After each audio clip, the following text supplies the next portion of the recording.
ಸಾಯಿಗುಗಳೇ ನೀವೇನಾದ್ರೂ ಕಾರ್ ತಗೋಬೇಕು ಅಂತ ಅನ್ಕೊಂಡಿದ್ದು ಇಲ್ಲ ಯೂಸ್ಡ್ ಕಾರ್ನ ರಿವ್ಯಾಲ್ಯೂ ತಿಳ್ಕೋಬೇಕು ಅಂತ ಅನ್ಕೊಂಡಿದ್ರೆ ಅಥವಾ ಫ್ಯೂಚರ್ ಕಾರ್ ತಗೋತೀನಿ ಅಂತ ಅನ್ಕೊಂಡಿದ್ರೆ ಈ ವಿಡಿಯೋನ ಸೇವ್ ಮಾಡ್ಕೊಳ್ಳಿ. ಯಾಕೆಂತಂದ್ರೆ ಈ ವಿಡಿಯೋದಲ್ಲಿ ಲೋ ಬಜೆಟ್ ಕಾರ್ಗಳನ್ನ ತೋರಿಸ್ತೀನಿ ಅಂಡ್ ರಿವ್ಯಾಲ್ಯೂಗಳು ಎಷ್ಟಿರುತ್ತೆ ಅಂತ ತಿಳ್ಕೊಳಕ್ಕಾಗುತ್ತೆ. ಕಾರ್ ತಗೊಳ್ಳೋ ಫ್ರೆಂಡ್ಗೆ ಈ ವಿಡಿಯೋನ ಶೇರ್ ಮಾಡಿ ಅಥವಾ ಫ್ಯಾಮಿಲಿ ಫ್ರೆಂಡ್ಸ್ ಸರ್ಕಲ್ ಶೇರ್ ಮಾಡಿದ್ರೆ ತಗೊಳ್ಬೇಕು ಅಂತ ಇಂಟ್ರೆಸ್ಟ್ ಇದ್ರು ತಗೊಳ್ತಾರೆ. ಒಳ್ಳೆ ಬಜೆಟ್ ಅಲ್ಲಿ ಸಿಗ್ತಾ ಇದೆ, ಅದು ಕ್ವಾಲಿಟಿ ಕಾರು. ಸ್ಟಾರ್ಟಿಂಗ್ ಪ್ರೈಸ್ ಎಷ್ಟು ಕೊಡ್ತೀರಾ ಸರ್? 90,000 ಕೊಡೋಣ. ಸೊ 3 ದಿನ ಬರನೇ ಎಷ್ಟು ಕೊಡ್ತೀರಾ ಸರ್? 5,50,000. ಸೊ ಇದು ಸರ್ ಇದು ಬಂದು 2,95,000. 3 ದಿನ ಎಷ್ಟು ಸರ್? 2,70,000. ಓಕೆ ಇದು ಸರ್ 3,70,000.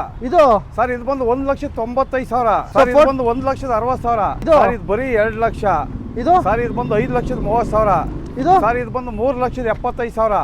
ನೆಕ್ಸ್ಟ್ ಇದು ಸರ್ ಇದು ಬಂದು 1,75,000. 3 ದಿನ 2 ಇನೋವಾ ಇದೆ ಸರ್ ಹೌದು ಸರ್.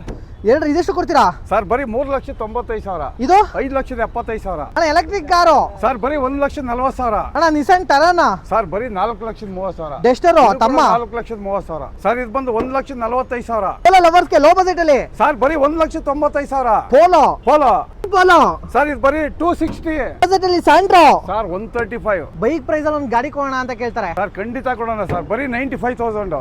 ಮತ್ತೊಂದು ಐತೆ ಸರ್ ಇದು ಬಂದು 1,20,000 ಕೊಟ್ಬಿಡೋಣ. ಸಡನ್ ವೆಹಿಕಲ್ ಕೇಳ್ತಾರೆ. ಸರ್ ಬನ್ನಿ ಸರ್ 1,20,000 ರೂಪಾಯಿ ಕೊಡೋಣ. ಅದು 1.5 ಲಕ್ಷದೊಳಗೆ. ಹೌದು ಸರ್. ಸರ್ ಬರೀ 2,95,000. ನೀವ್ ಹೇಳ್ತಾರ ನಿಜ ತಾನೇ? ಖಂಡಿತ ಸರ್. ಯಾವ ತರ ಗಾಡಿ ಬೇಕಾದ್ರೂ ಇವ್ರ ಹತ್ರ ಸಿಗುತ್ತೆ ಅಂತ ಹೇಳ್ಬೋದು. ಮೇಲೆ ನಂಬರ್ ಕಾಂಟ್ಯಾಕ್ಟ್ ಮಾಡಿ. ಗಾಡಿ ನಂಬರ್ ತೋರಿಸಿದೀನಿ, ಹೇಳೋ ಪ್ರೈಸ್ಗೆ ಕೊಡೋದು. ಅದರಲ್ಲೂ ಕೂಡ ಸ್ಲೈಟ್ಲಿ ನೆಗೋಷಿಯಬಲ್ ಮಾಡ್ಕೊಡ್ತೀನಿ ಅಂತ ಹೇಳಿದ್ರೆ ಕರೆಕ್ಟ್ ಅಣ್ಣ? ಖಂಡಿತ ಸರ್.